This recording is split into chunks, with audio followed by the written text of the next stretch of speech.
Hi, welcome back to my YouTube channel. ಇವಾಗ ನಾನು armhole ಎಷ್ಟೇ ಅಳತೆ ಬ್ಲೌಸಿಂದಿರಲಿ ಆರ್ಮೋಲ್ ಹೇಗೆ ಮಾರ್ಕ್ ಹಾಕೋದು ಅಂತ ವಿಡಿಯೋದಲ್ಲಿ ಹೇಳ್ಕೊಡ್ತೀನಿ. ನೀವು 22 ಇಂಚೆ ತೊಗೊಳ್ಳಿ, 32 ಇಂಚೆ ತೊಗೊಳ್ಳಿ, 36 ಇಂಚೆ ತೊಗೊಳ್ಳಿ, 38 ಎಷ್ಟೇ ಇಂಚ್ ಇರಲಿ, ಆರ್ಮೋಲ್ ಇದೇ ರೀತಿ ಮಾರ್ಕ್ ನಾನು ಹೇಳಿದ ರೀತಿಯಲ್ಲೇ ಮಾರ್ಕ್ ಹಾಕೋದ್ರಿಂದ ನೀಟಾಗಿ ಶೋಲ್ಡರ್ ಡ್ರಾಪ್ ಆಗೋದಾಗಲಿ ಮತ್ತು ಕೊಂಕುಳ ರಿಂಕಲ್ಸ್ ಬರೋದಾಗಲಿ ಯಾವುದೇ ರೀತಿಯ ಪ್ರಾಬ್ಲಮ್ ಆಗೋದಿಲ್ಲ. ಕೆಲವೊಬ್ರು ಹೇಳ್ತಾರೆ ಈ ರೀತಿಯಾಗಿ ಹಿಂಗೆ ಮಾರ್ಕ್ ಹಾಕಿ, ಇನ್ನೊಂದು ಈ ರೀತಿಯಾಗಿ ಹಿಂಗೆ ಮಾರ್ಕ್ ಹಾಕಿ ಅಂತ ಹೇಳ್ತಾರೆ. ನಿಮ್ಗೆ ಯಾವ ರೀತಿ ಅಂದರೆ ಇಲ್ಲಿ ಎಷ್ಟು ಇಂಚ್ ಹಾಕಬೇಕು ಏನು ಗೊತ್ತಾಗೋದಿಲ್ಲ. ನಾನು ಈಸಿಯಾಗಿ ಇಂಚು ನೀವು ಈಸಿಯಾಗಿ ಯಾವ ರೀತಿ ಹಾಕೋದಂತ ಈ ವಿಡಿಯೋದಲ್ಲಿ ಹೇಳ್ಕೊಡ್ತೀನಿ. ಮೊದಲನೇದು ಇಲ್ಲಿ ನೋಡಿ, ನಾನು ರೆಡಿ ಮಾಡಿ ಇಟ್ಕೊಂಡಿದ್ದೀನಿ. ಇವಾಗ ಮೊದಲಿಗೆ ಇದೆಷ್ಟಿದೆ, 6.5 ಇಂಚಿದೆ ನೋಡಿ. 6.5 ಇಂಚಲ್ಲಿ ನಾವು 1/4 ಇಂಚಿನಷ್ಟು ನಾವು ಇದು ಮಾರ್ಕ್ ಹಾಕ್ಕೊಳ್ಬೇಕು. ಇದು ಶೋಲ್ಡರ್ ಡ್ರಾಪ್ ಆಗಬಾರ್ದಂತ ಈ ಡಾಟ್ನಿಂದ ಈ ಮಾರ್ಕಿಗೆ ಒಂದು ಗೆರೆ ಎಳ್ಕೊಳ್ಬೇಕು. ಮೊದಲಿಗೆ ಇದಾದ ನಂತರ ಇದಕ್ಕೆ ಎಷ್ಟು ಇಂಚ್ ಬಂತಂತ ಹೇಳಿದರೆ 6.25 ಇಂಚು. 6.25 ಇಂಚಿನ ಅರ್ಧ ಎಷ್ಟಾಗುತ್ತೆ ಅಂತ ಹೇಳಿದರೆ ಇದು ಮಾರ್ಕ್ ಹಾಕ್ಕೊಳ್ಬೇಕು. 6.25 ಇಂಚಿನ ಅರ್ಧ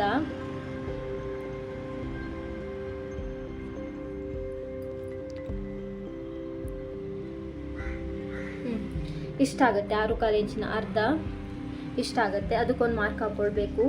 ಆ ಮಾರ್ಕ್ನಿಂದ 1 ಇಂಚಿಗೆ ಒಂದು ಮಾರ್ಕ್ ಹಾಕ್ಕೊಳ್ಬೇಕು. ಆ ಮಾರ್ಕ್ನಿಂದ 1 ಇಂಚಿಗೆ ಒಂದು ಮಾರ್ಕ್ ಹಾಕ್ಕೊಳ್ಬೇಕು. ನಂತರ ಆ ಮಾರ್ಕಿನ ಮೇಲ್ಗಡೆ 1/4 ಇಂಚಿಗೆ ಒಂದು ಮಾರ್ಕ್ ಹಾಕ್ಕೊಳ್ಬೇಕು. 1/4 ಇಂಚಿಗೆ ಒಂದು ಮಾರ್ಕನ್ನು ಹಾಕ್ಕೊಳ್ಬೇಕು. ಡಾಟ್ ಇಟ್ಕೊಂಡಿದ್ದೀನಿ ನಾನು 1/4 ಇಂಚಿಗೆ. 1/4 ಇಂಚಿಗೆ ಒಂದು ಡಾಟ್ ಇಟ್ಕೊಂಡಿದ್ದೀನಿ. ನಂತರ 1 ಇಂಚಿಗೆ ಇಲ್ಲಿನಿಂದ ಈ ಎಡ್ಜ್ನಿಂದ 1 ಇಂಚಿಗೆ ಒಂದು ಮಾರ್ಕ್ ಹಾಕ್ಕೊಳ್ಬೇಕು. ಮಾರ್ಕ್ ಹಾಕ್ಕೊಂಡ ನಂತರ 1/4 ಇಂಚಿಗೆ ಮತ್ತೆ 1/4 ಇಂಚಿಗೆ ಒಂದು ಮಾರ್ಕ್ ಹಾಕ್ಕೊಳ್ಬೇಕು. ಇದು ಈ ಥರ ರೆಡಿ ಆದ ನಂತರ, ಇದಿಷ್ಟಾದ ನಂತರ ಈ ಎಡ್ಜ್ನಿಂದ ಇಲ್ಲಿಗೆ 3 ಇಂಚಿಗೆ ಒಂದು ಮಾರ್ಕ್ ಹಾಕ್ಕೊಳ್ಬೇಕು. ಇಷ್ಟು ಮಾರ್ಕ್ ರೆಡಿ ಆಯಿತು. ಇವಾಗ ನಾನು ಜಾಯಿಂಟ್ ಮಾಡ್ತೇನೆ. ಇದಿಷ್ಟು ಮಾರ್ಕನ್ನು ಜಾಯಿಂಟ್ ಮಾಡ್ತೇನೆ. ಮೊದಲು ಪೆನ್ಸಿಲಲ್ಲೇ ಮಾರ್ಕ್ ಮಾಡ್ಕೊಳ್ತಾ ಇದ್ದೇನೆ. ಜಾಯಿಂಟ್ ಮಾಡ್ತೇನೆ.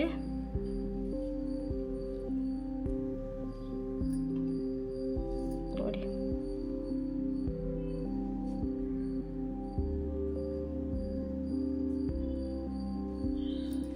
ಒಂದನೇದು ಈ ಮಾರ್ಕು, ಎರಡನೇದು ಈ ಮಾರ್ಕು, ಮೂರನೇದು 4ನೇ ಮಾರ್ಕ್.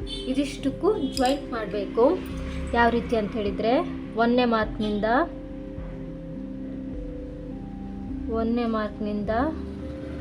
2 3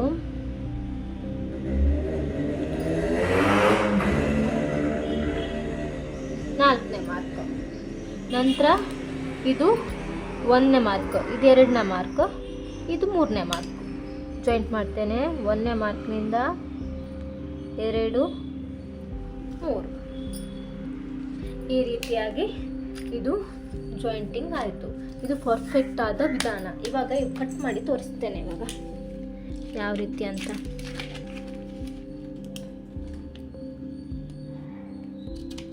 ಇದು ಯಾವುದೇ ರೀತಿಯ ಇರಲಿ, ಈ ರೀತಿಯಾಗಿ ಕಟ್ ಮಾಡೋದ್ರಿಂದ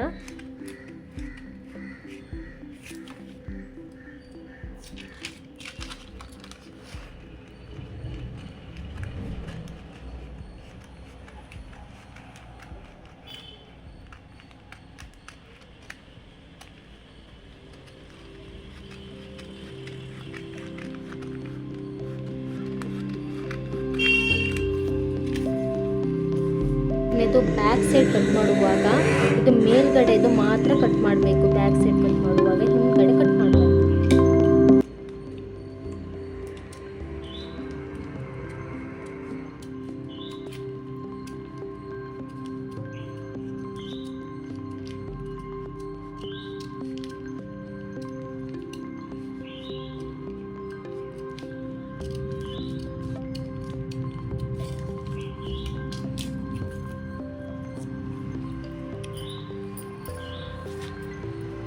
ಇದು ಫ್ರಂಟು, ಇದು ಬ್ಯಾಕ್.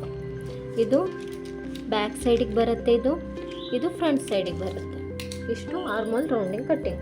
ನಂತರ ಇದು ಶೋಲ್ಡರ್ ಡ್ರಾಪಿಂಗ್ ಆಗಬಾರ್ದಂತ ಇದನ್ನು ಕಟ್ ಮಾಡಬೇಕು.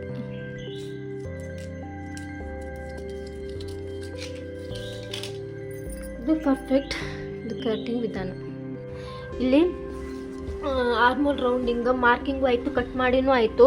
ಇವಾಗ ಇದು ಸರಿ ಇದೆಯಾ ಇಲ್ವಾ ಅಂತ ಯಾವ ರೀತಿ ನೋಡೋದಂತ ಹೇಳಿದರೆ, ಮೊದಲಿಗೆ ಇಲ್ಲಿ ಶೋಲ್ಡರ್ ಡ್ರಾಪಿಗೆ ಮಾರ್ಕ್ ಹಾಕಿದ್ದೀವಲ್ವ, ಇಲ್ಲಿನಿಂದ ಇಲ್ಲಿವರೆಗೆ ನೋಡಬೇಕು. ಇದು ನಾನು ಅಗಲಕ್ಕೆ ತೊಗೊಂಡಿದ್ದೆ ಮೆಷರ್ಮೆಂಟ್ 9.5, ಅದಕ್ಕೆ ಇವಾಗ ಈ ರೀತಿಯಾಗಿ ಮಾರ್ಕ್ ಹಾಕಿದ್ದೀನಿ. ಅಲ್ಲಿವರೆಗೆ ನಾವು ನೋಡಬೇಕು. ಯಾವ ರೀತಿ ನೋಡೋದಂತ ಹೇಳಿದರೆ 9.5 ಇಂಚು ಇದು ಬರಬೇಕು. ನಾವೀಗ ಈ ರೀತಿಯಾಗಿ ನೋಡಿದಾಗ 9.5 ಇಂಚು ಬರಬೇಕು. ಇಲ್ಲಿ ನೋಡಿ ಕರೆಕ್ಟು 9.5 ಇಂಚ್ ಬಂದಿದೆ. ಇದು ಬ್ಯಾಕ್ ಸೈಡಿಂದ 9.5, ಫ್ರಂಟ್ ಸೈಡಿಂದ 9.5 ಇಂಚ್ ಬರುತ್ತೆ ಇಲ್ವಾ ನೋಡೋಣ.